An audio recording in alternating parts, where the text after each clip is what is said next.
दोस्तों इस वीडियो के अंदर हम विंडलास्ट बायोटेक के क्वार्टरली नंबर्स के बारे में बात करेंगे और जानेंगे कि अब आपको विंडलास्ट बायोटेक के अंदर इन्वेस्ट करना चाहिए या नहीं।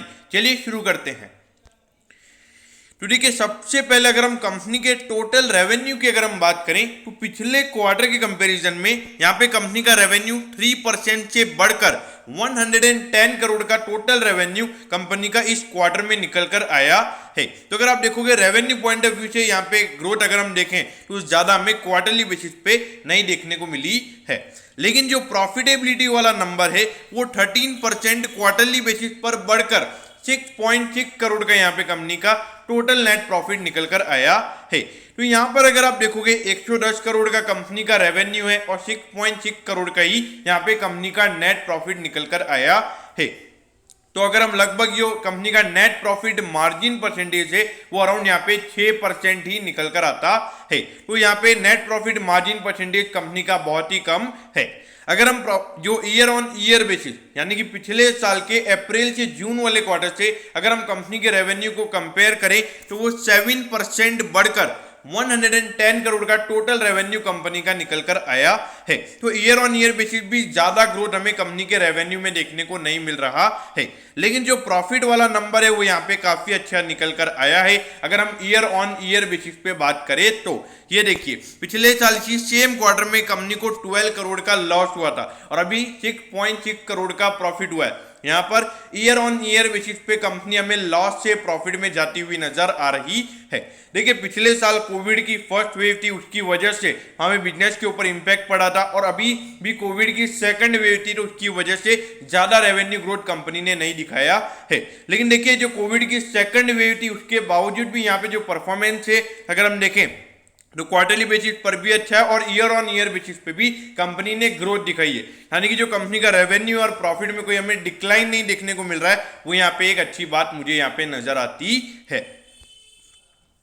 अब ये देखिए, बहुत ही छोटी सी कंपनी है, 864 करोड़ का इस कंपनी का मार्केट कैप है। अगर हम प्राइस टू बुक रेशियो की बात करें तो वो 4.25 टाइम्स है। यहाँ पर अगर आप देखोगे वैल्यूएशन पॉइंट ऑफ व्यू से यहाँ पे ये स्टॉक ज्यादा कॉस्टली नजर नहीं आता है। और अगर हम प्राइस टू अर्निंग रेशियो की बात करें, देखिए अभी अभी लिस्ट हुआ है तो यहाँ पे ये आपको नजर नहीं आएगा। लेकिन जो अभी कंपनी की अर्निंग हुई है और जो कभी कंपनी का मार्केट प्राइस चल रहा है अराउंड 400 रुपीज के लगभग, तो वहां पे 27 का कंपनी का प्राइस टू अर्निंग रेशियो निकल कर आता है। तो अगर आप देखोगे वैल्यूएशन पॉइंट ऑफ व्यू से मुझे यहाँ पे कोई भी इश्यूज विंडलास्ट बायोटेक में नजर नहीं आते, क्योंकि 27 का प्राइस टू अर्निंग रेशियो अगर देखा जाए तो ज्यादा कोई कॉस्टली मुझे यहाँ पे from valuation point of view से मुझे नजर नहीं आता है। अब ये देखिए, अगर हम कंपनी के रेवेन्यूज की अगर हम बात करें तो एक साल यहाँ पे जो कंपनी का रेवेन्यू है वो हमें गिरता हुआ नजर आया था, लेकिन 2021 में कंपनी का रेवेन्यू अच्छे तरीके से हमें बढ़ता हुआ नजर आया था। लेकिन जो प्रॉफिट वाला नंबर है वो ज्यादा नहीं बढ़ा था। लेकिन फिर भी जो कंपनी के फाइनेंशियल से अब ऐसा लगता है कि जो यहाँ पे जो हमें इश्यूज नजर आ रहे थे कंपनी के फाइनेंशियल्स में वो ओवर होते हुए नजर आएंगे और आने वाले टाइम पे कंपनी अच्छे से परफॉर्म करेगी। ऐसा कंपनी की मैनेजमेंट जिस तरीके से बोल रही है वैसा हमें नजर आता है। अब ये देखिए, 396 पे ये स्टॉक अभी ट्रेड हो रहा है। 460 का इसका इश्यू प्राइस था, डिस्काउंट पे लिस्ट हुआ था और जब से ये स्टॉक गिर ही रहा है। तो अगर देखा जाए अराउंड 15% ये अपने इश्यू प्राइस से नीचे गिर चुका है और अराउंड 340 के लेवल तक ये स्टॉक गया था। यहाँ पर अगर आप देखोगे तो वहां से अच्छी खासी रिकवरी आ गई है। जो लो इसने बनाया था वहां से 15% ऊपर ये स्टॉक अभी ट्रेड हो रहा है। और अभी कुछ टाइम से अगर देखा जाए पिछले 1-2 हफ्ते से ये 390 या 400 के लगभग ये ट्रेड हो रहा है। मतलब अभी यहाँ पे ज्यादा सेलिंग हमें देखने को नहीं मिल रही है और ज्यादा यहाँ पे बाइंग वाली डिमांड भी इमर्ज नहीं हो रही है।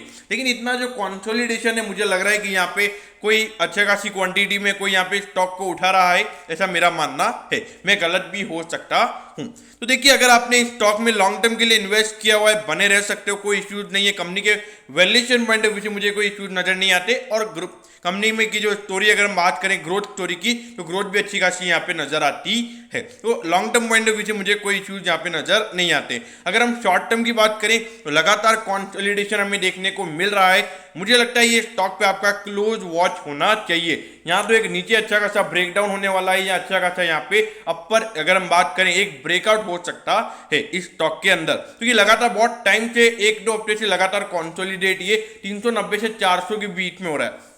तो अगर यहाँ पे कुछ अच्छी बाइंग इमर्ज होती है तो ये आराम से अपना जो इश्यू प्राइस है 460 रुपीज का, वहां तक ये स्टॉक आपको जाता हुआ नजर आ सकता है। तो दोस्तों मैं होप करता हूँ कि विंडलास्ट बायोटेक के क्वार्टरली नंबर्स के बारे में आपको सब कुछ पता चल गया होगा। अगर आपकी कोई भी क्वेरीज है तो आप कमेंट कीजिए, मैं जरूर आपके कमेंट पर रिप्लाई करूंगा। ओके दोस्तों, thank you, have a nice day.